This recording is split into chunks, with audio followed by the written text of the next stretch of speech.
Hi guys. So today we're going to talk about how to use the Move tool. We're going to look at some of the new features on Photoshop 2021, which have just been released over the last few days. So if you've got Photoshop, do an update and you'll have access to these things. And they're brilliant. They look a little bit daunting, but don't worry, absolutely easy.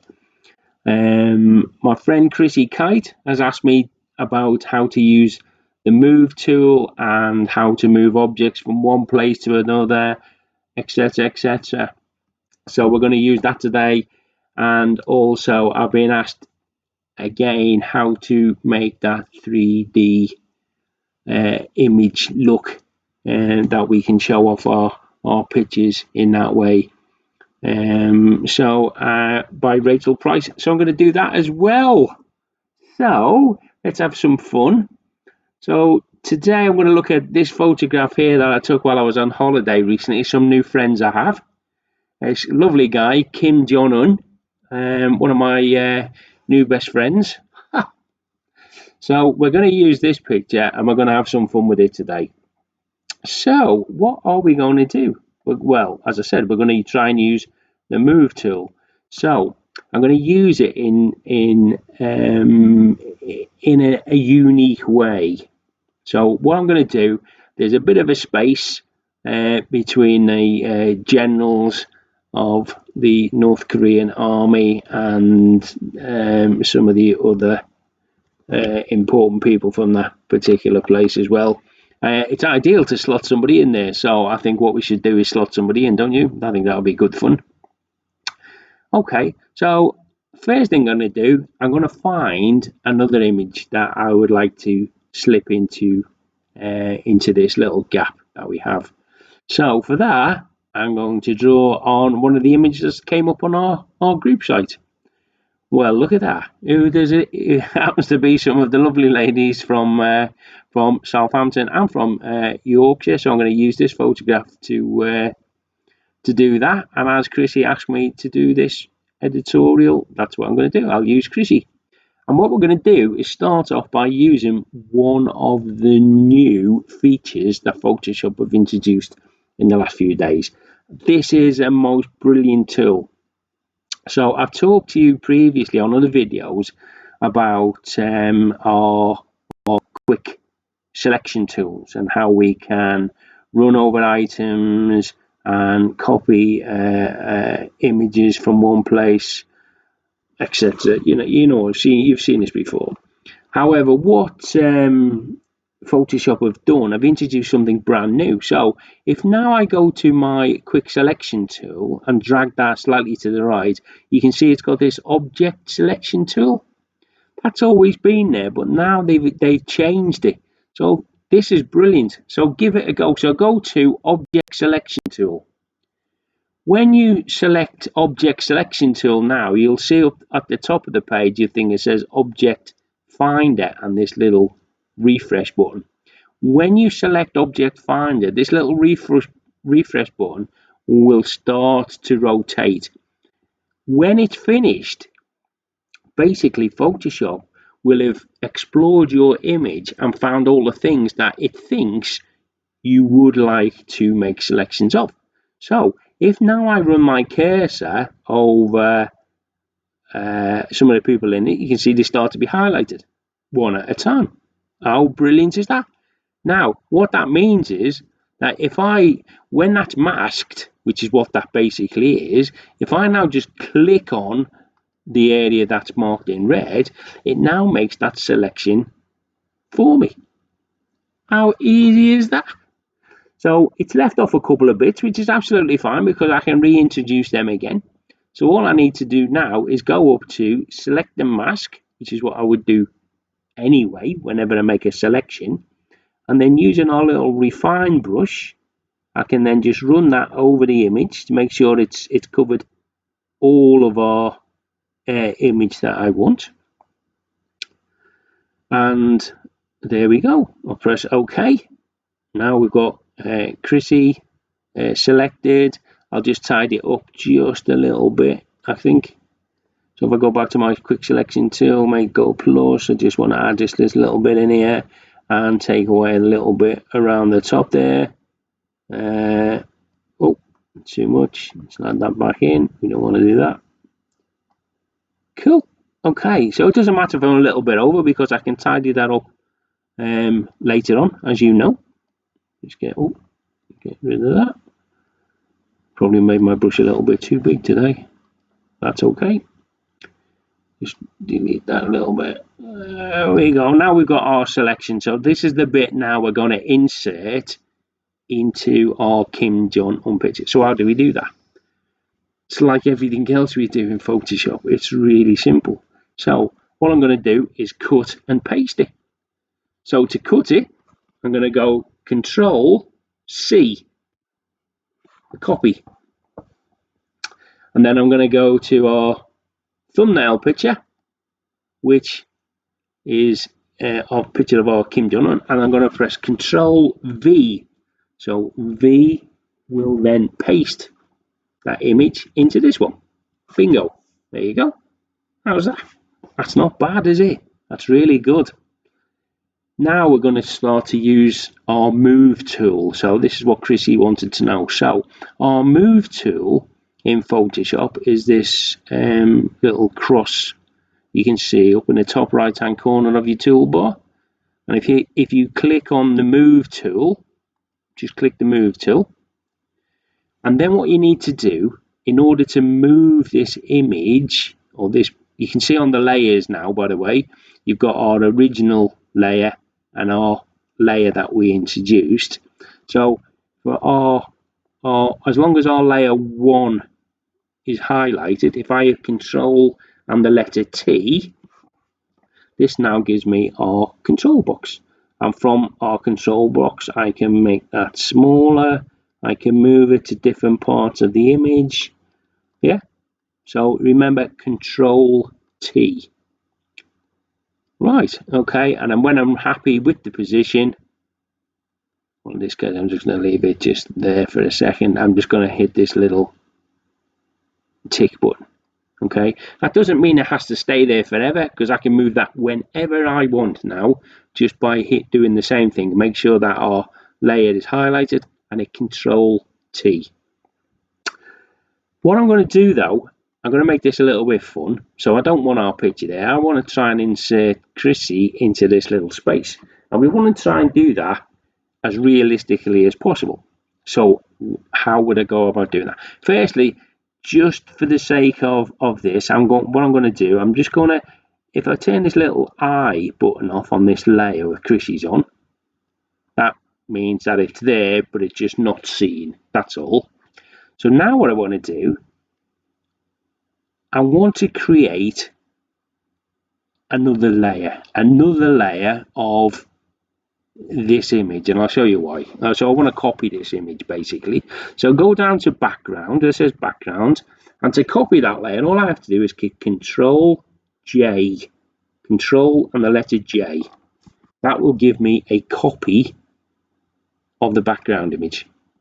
The reason why is because I want to maintain our background image, so that's always there, but I want to change some of this image. And I don't want to change the original, I just want to change the copy. So going back to our tool that we used earlier, so I'm going to go to our object tool, and when our little refresh button has stopped rotating, which it takes a little while because there's quite a few figures on this image, not too long, there you go. Now we can start to highlight again, and this is what I really want to do. So firstly, I want to highlight this gentleman here on the left and the gentleman behind. Yeah, I'm going to click on the first guy.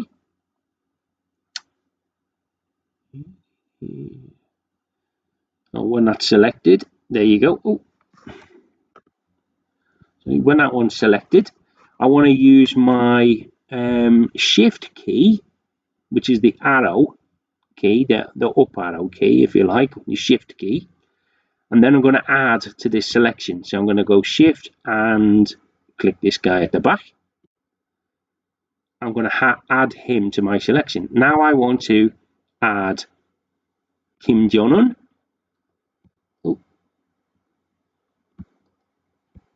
And when that's selected, I want to select the guy behind him as well. That's all I need to do. I only need to do these 4 people. There you go. Click on him. That little message you keep getting up there is because my finger's a little bit too fast. I'm actually selecting it before I need to. So now with our guys selected, I don't, on this particular occasion, I don't need to do a mask on these. Because I'm going to put, what I'm going to do, I'm going to copy this part of the image. So although I've got a copy of our background image as a whole, I want to copy these 4 characters just here. So to do that, again, as we know, I'm going to control and the letter C, which is copy. Yeah, great.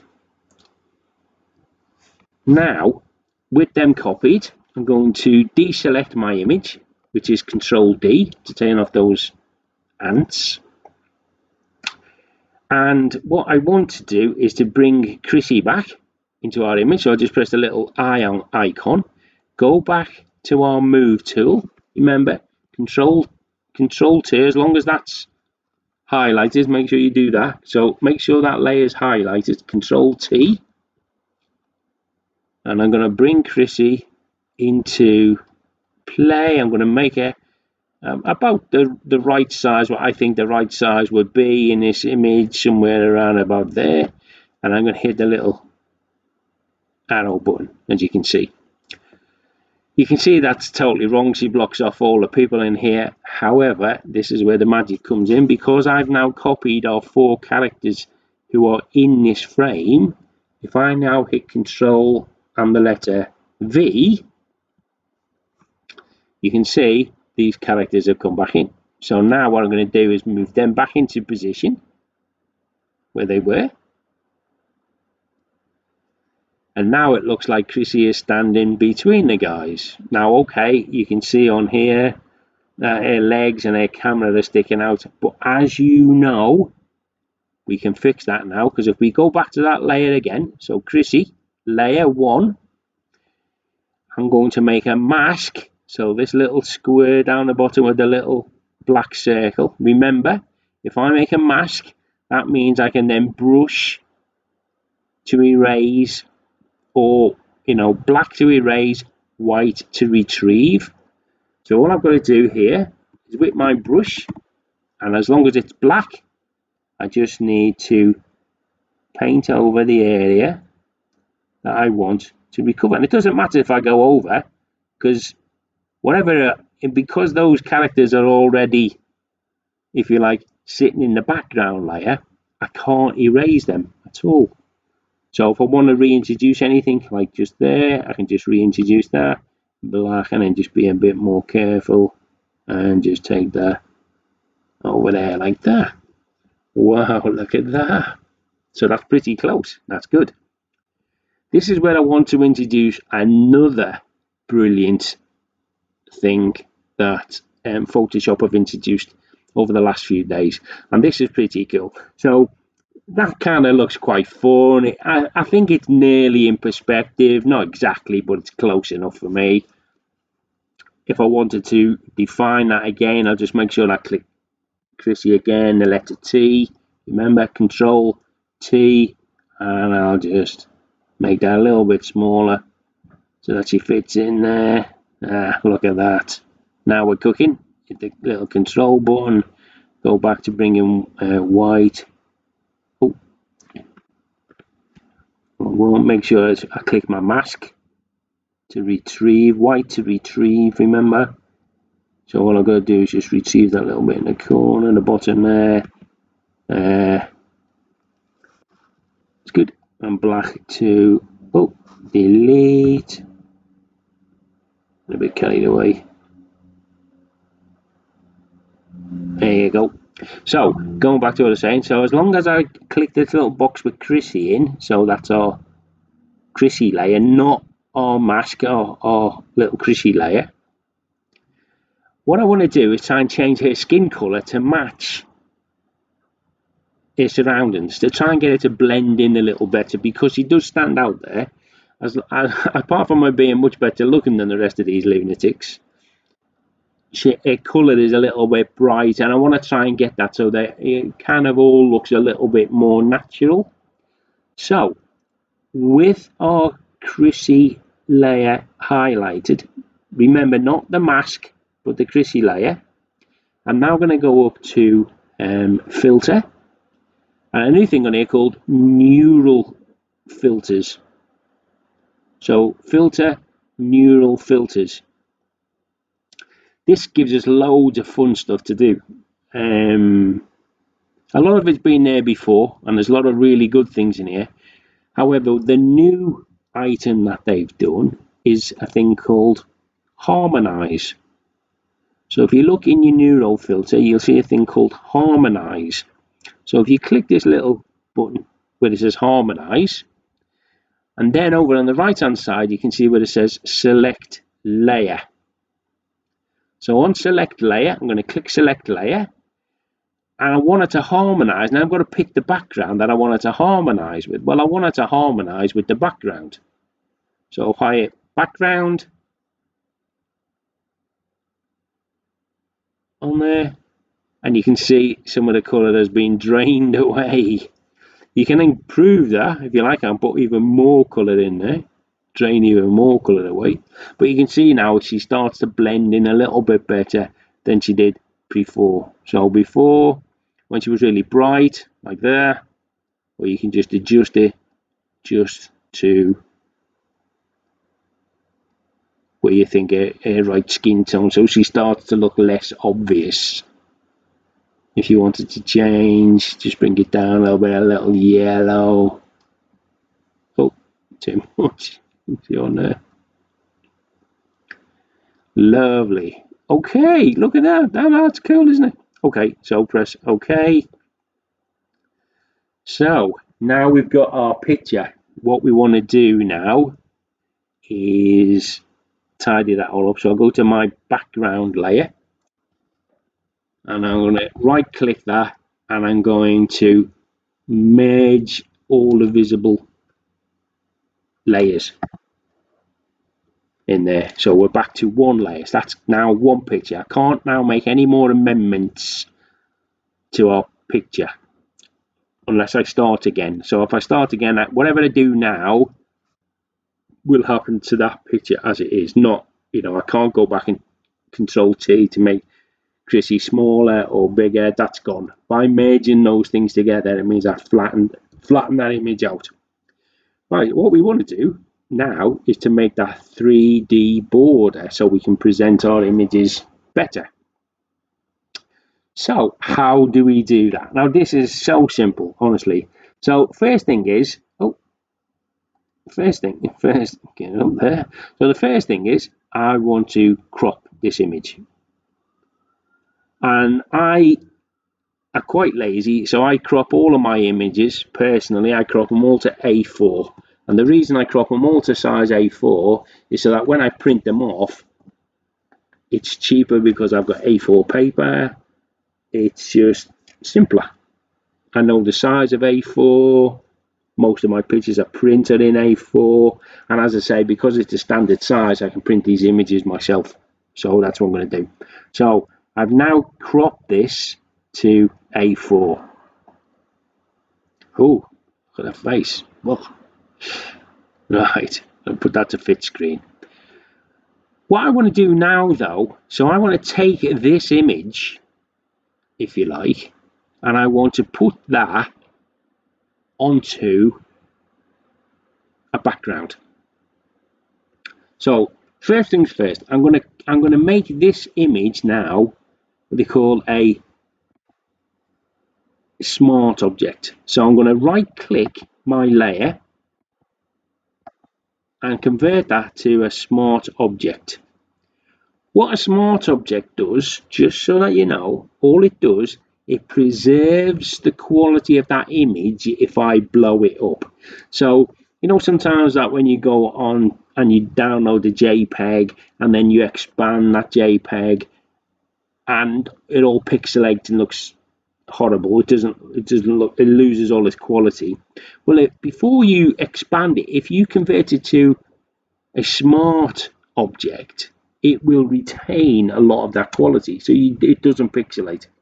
And that's what we want to do. I want to put this onto a bigger background. So I'm going to go up to my file and I'm going to press new. Now I've already created these in the past.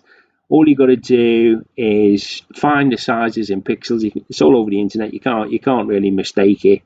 And I'm going to pick A3 landscape. Yeah, that's what I do. So A3 landscape, which, just for your reference, is 420 millimeters wide, 297 millimeters high. Resolution is at 300 because this is going to be a really powerful picture, if you like. So it means I can blow it up as big as I want. And for this image, I'm going to have it white. I standardize mine as white, and I'm going to have it at 16 bits. Again, that would preserve the quality. And I'm just going to press create. That now gives me a white background of A3 proportions. I'm going to make that fit the screen. Yeah. So I can see it. Now what I want to do is take, not that picture, because we've used that one, get rid of that. I'm going to take our picture that we've got as a smart object. And what I'm going to do, go into our move tool again. I'm going to click on our move tool. And I'm going to click and hold this layer. So if I click and hold, you can see it like a little grab button. Now what I'm going to do is drag that, still holding that mouse button, drag that up to this new tab, which is our new layer, and I'm going to bring it down and I'm going to release the image. Yeah, shall I show that again? So that you know how to do it. I'm just going to take the move tool, I'm going to take this and I'm going to drag it and I'm going to take it up and in and release it there. Now what I'm going to do, I'm going to press Control T again, Control and T, and all I'm going to do is just drag this to fill out my image to give us a little bit of a border. Yeah, and now you can see I've got these lines all around it, and I'm going to move that, and when I move it into position, you'll see now that's bang on in the center. If I move it to the left, if I move it to the right, but when I get to the center, it'll click in and say, right, that's bang in the middle. Perfect. I'm just going to press our little check button to say that's done. Now to get that 3D image, all I have to do, as long as my layer is selected, is go down to where it says FX for effects. Yeah. And there's lots of different things to do here, but I'm going to go to the bottom where it says drop shadow. I'm going to click on drop shadow. Now try and make a note of some of these settings on here. You can go in and change them as you see fit, okay, but these are the settings I use. So I'm going to have like a black shadow or a grayish shadow to 68%. The angle is all important, so the angle always defaults to 90 degrees. Everything else you can make your own default, so you can just say make this your default, but this will always go back to 90 degrees. This is the only thing that I ever change. So if I go in there and change that to 45, my shadow now covers that 45 degree angle around our image. That's how we get that 3D effect on our images, on our display. One of the other things I do, which I do these days, which I think is a bit more fun as well, just so I can show you really, is I try to take part of our background, and in this case, I'll take this little brown at the back, and I'm going to use our little eyedropper tool. Yeah, this eyedropper tool is great, by the way, and I'll do another video on this at some point. And what I'm going to do, I'm going to take a sample of this color. It can be anywhere. Yeah, I'm just going to use anywhere on there, and you can see now that over on my little boxes where it was white before, white and black, that color, if I change that to blue, it will go to blue. If I change it to that blue or that blue, whatever color I decide, it just takes a sample of that color. That's all it does. Now what I'm going to do, as that's my foreground color, all I have to do, go back to my background, make sure my background is checked, and I'll just hide that for a second, just uncheck the eye. My background is checked. At the bottom, my little controls at the bottom, you see this little circle with it's a half a diagonal black and white circle. If I click on that, that gives me some other options. I'm going to go to gradient. I could go to solid color. If I go to solid color, that will change that white square we have to the color I selected with my eyedropper. But I don't want a solid color. What I'd like to do is just a little bit of effect. I'm going to go down to where it says gradient. And now you can see the way the gradient works. It goes from color, fades away to nothing. Yeah, I can change that anytime I want. There's a whole load of different things I can change it to in here, but that's the color I selected, and the reason why I select that color is because it ties in with our image. Now that I've got our color, I can bring our image back, and it just gives it just a nice warming effect. And there you go, guys. That's how to use your move tool. That is how to create a little bit of fun using cut and paste, and also how to create a drop shadow 3D effect when you present your images on Facebook or anywhere else. So I hope you've enjoyed that video. It's been fun to make. It's a long one, so if you've got any questions, please drop me a line. If you've got any suggestions for any more videos, let me know, and we shall do that again some other time. All right, guys, have a good day, and I'll speak to you all.